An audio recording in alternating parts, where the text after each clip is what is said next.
Lumalabas E3, subukan natin, power on. Tapos kahit anong i-press natin, yung spin, ayun, E3 talaga. No, kahit water level lang i-press natin, start, E3. Okay, E3. Ano nga bang gagawin? Hindi ko rin alam. Ngayon, sasatin na natin. E3. Okay, buksan natin yan. Marami po napapanood sa YouTube ha, hindi lang po gumagawa nito. Ayan, marami to sa YouTube.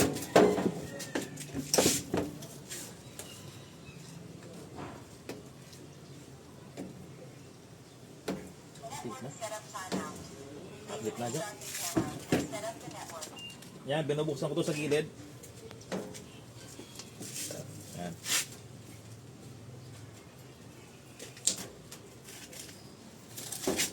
Pandikit na ito.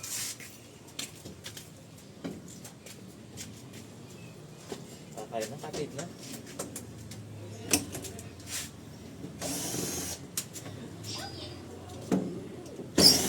Ano nakaalas siya?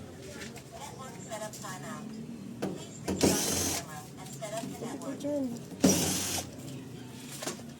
Like ito.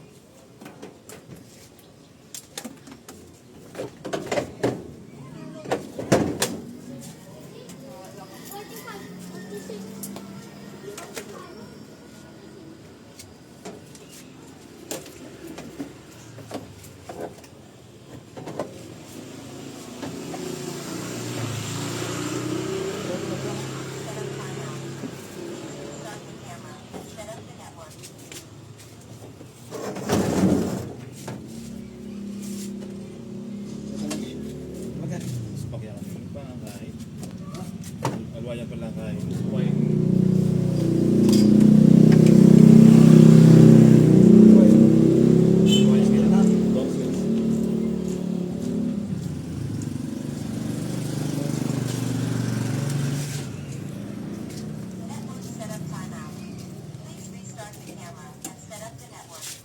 Water level sensor na, sulibutan.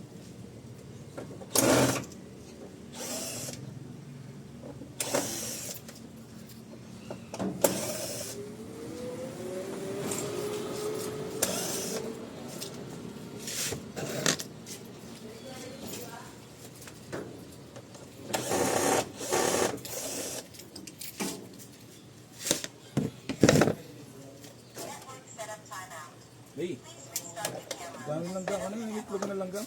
pinasukan ng mabait. Ayun, ito yung issue, no?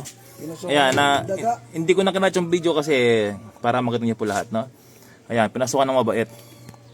Kita nyo? Yan, ito yung problema. Naputol yung kanyang door switch. No? Kapag kasi putol yung kanyang door switch, kahit na nakababa itong pinto niya, ay magkakaroon ng E3. So yan, at least may idea kayo, no? Ang problema nito, E3, kasi nga sira yung kanyang door switch. Dapat kapag binaba mo yan, mag-on yung kanyang contact dito. Ayan, ang problema, putol po siya dahil pinasukan ng mabait. Ayan, no? Ito yung putol niya. Ayan ang putol niya, konektado sa kanyang door switch. Ito. Ngayon gagawin natin, dugtungin lang natin yan. Ito na, sinubukan natin at hindi na siya nag-EE. E3, no? Ngayon, umiikot na siya. Ito pala yung may-ari. Boss, shout out! Shout Ayun. out sa mga kasama ko dyan sa Ireland, sa Malta. Ayun, no? Kita na rin kami ni Jeffrey Perman. Ayan, balik bayan si Bossing. Okay. Ayan, gumagana na.